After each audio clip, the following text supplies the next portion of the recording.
ಹೋಗೋದಾದರೆ ಯಾರೇ ಆದರೂ ದೇವಸ್ಥಾನಕ್ಕೆ 50,000 ರೂಪಾಯಿಗಳನ್ನು ಮುಂಗಡ ಹಣ ಪಾವತಿಸಿ ದೇವರನ್ನು ಕೊಡಲಾಗುವುದು. ಅದರಲ್ಲಿ 5,000 ರೂಪಾಯಿಗಳನ್ನು ಹಿಡಿದು ಉಳಿದ ಹಣವನ್ನು ಒಂದು ಕಂಡೀಷನ್. ಎರಡನೇದು, ಅದರಲ್ಲಿ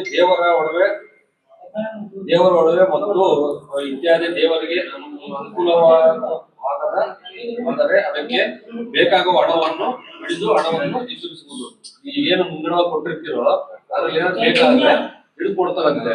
ನೆಕ್ಸ್ಟ್, ದೇವರನ್ನು ಯಾರೇ ತೆಗೆದುಕೊಂಡು ಹೋದರೂ ಹೊರಗಡೆ ಒಡವೆ, ಬೆಲೆ ಬಾಳುವ ವಸ್ತುಗಳು ಏನೇ ಆದರೂ ಆ ದೇವರನ್ನು ತೆಗೆದುಕೊಂಡು ಹೋದಂತೆ ಜವಾಬ್ದಾರಿ ಅಂತ ಹೇಳಿದ್ದಾರೆ. ದೇವಸ್ಥಾನದಲ್ಲಿ ಯಾರೇ ಬಂದಿದ್ದರೂ ತೀರ್ಥ ಪ್ರಸಾದ ಮಂಗಳಾರತಿ ಮಾತ್ರ ಕೊಡಲಾಗುವುದು. ದೇವರನ್ನು ಮುಟ್ಟುವಂತಿಲ್ಲ. ಅದು ನಾವು ಮುಟ್ಟಲ್ಲ, ಯಾಕಂದ್ರೆ ಅವರು ಮುಟ್ಟುವಂತಿಲ್ಲ. ಮತ್ತು ನಾನು ಪೂಜೆ ಮಾಡುತ್ತಿದ್ದೀನಿ ಅನ್ನೋದು ಯಾವುದೇ ಅವಕಾಶ ಇರುವುದಿಲ್ಲ. ಆಯ್ತು, ಯಾರೇ ಮನೆಗೆ ಕರೆದುಕೊಂಡು ಹೋಗುತ್ತಾರೆ ಅವ್ರದ್ದು ಜವಾಬ್ದಾರಿ. ಮಧ್ಯದಲ್ಲಿ ಯಾರು ದೇವರ ಹೊರಗಿಲ್ಲ. ಯಾಕಂದ್ರೆ ನಿಮ್ಮ ಮನೆ ಫಂಕ್ಷನ್ಗೆ ಇನ್ನೊಬ್ರು ಯಾರೋ ಬಂದು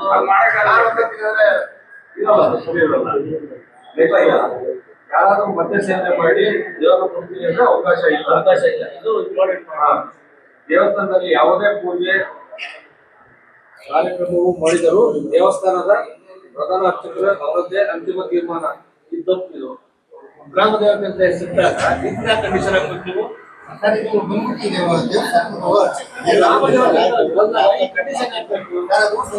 ಪ್ರಧಾನ ಅರ್ಚಕರು ಏನ್ ನಡೀತದೆ ಏನು ಹೋಗಲ್ಲ ಅಂತ ಗೊತ್ತಿರಲ್ಲ, ಅವ್ರು ಮಾತ್ರ ಗೊತ್ತಿರ್ತಾರೆ.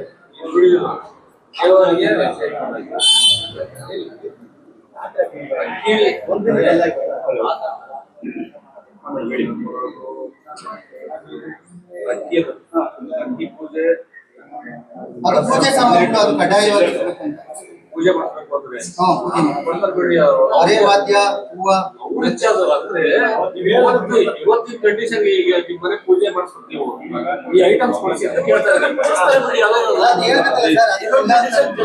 ದೇವಸ್ಥಾನ ಯಾವುದೇ ಪೂಜೆಗಳನ್ನು ಮಾಡಿಸಿದ್ರೆ ನಿಮ್ಗೆ ಮೈನ್ ಇದಾದ್ರೆ ಗ್ರಾಮಸ್ಥರಿಗೆ ಯಾಕೆ ಇರಬೇಕು, ಗ್ರಾಮ ದೇವತೆಗೆ ಯಾಕೆ ಇರಬೇಕು? ತೆಗೀರಿ. ಇದೆಲ್ಲ ಒಪ್ಪಿದ್ರ ನೀವು?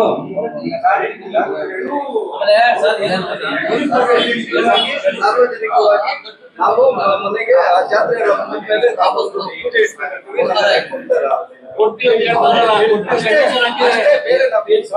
ನಮ್ಮನೆಗೆ ಅಂದ್ರೆ ಯಾರೋ ಕಂಡೀಷನ್ ಅವ್ರು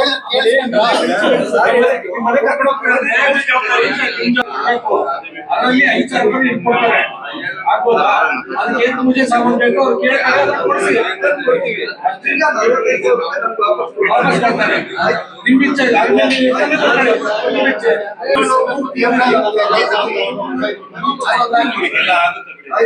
ಬೆಳಿಗ್ಗೆ ಕಳ್ಸಾಗಿ ಸಂಜೆ ಬಿಡಿ. ಮನೆ ಕೆಲಸ ಒಂದೇ ಒಂದು ಮಾತು ನಿಮ್ಮಲ್ಲಿ ಇರುತ್ತೆ. ದೇವಸ್ಥಾನಕ್ಕೆ ಯಾತ್ರೆ ಮಾಡಿ ನೆಮ್ಮದಿಯಿಂದ ಹೇಳ್ರಿ.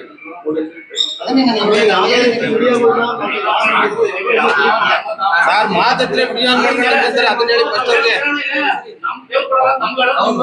ಮಾತಾಡ್ರೆ ವಿಡಿಯೋ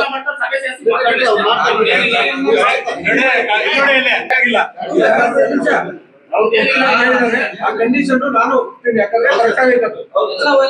ಯಾರ ಮನೆಗೆ ಮನೆ ಫಂಕ್ಷನ್ ಬೇಡ ಬೆಳಿಗ್ಗೆ ಕರ್ಕೊಂಡು ಹೋಗಿ ಸಂಜೆ ಕರ್ಕೊಂಡು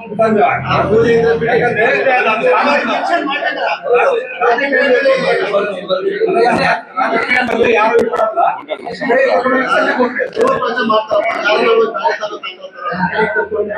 ಅರ್ಚಕರಿಗೆ ಮತ್ತೆ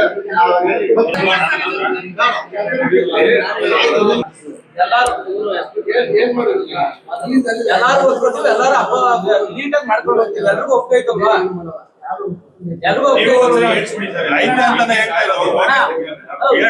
ಎಲ್ಲಾರು ದೇವ್ರ ಹೋಗ್ತೀವಿ, ಎಲ್ಲಾರು ಹಬ್ಬ ಮಾಡ್ತೀವಿ, ಗ್ರ್ಯಾಂಡ್ ಆಗಿ ಮಾಡ್ತೀವಿ. ನಾವು ಹೇಳ್ತೀವಿ ಕೇಳಪ್ಪೆ, ಇದು ಸಾಹೇಬ್ರ ಮುಂದೆ ಹೇಳೋದಲ್ಲ. ಒಂದ್ಸರಿ ಇನ್ನೊಂದ್ಸರಿ ತೀರ್ಮಾನ ಮಾಡ್ಕೊಂಡು ಹೇಳ್ಬೇಕು. ಜಾತ್ರೆ ಮಾಡ್ತೀವಿ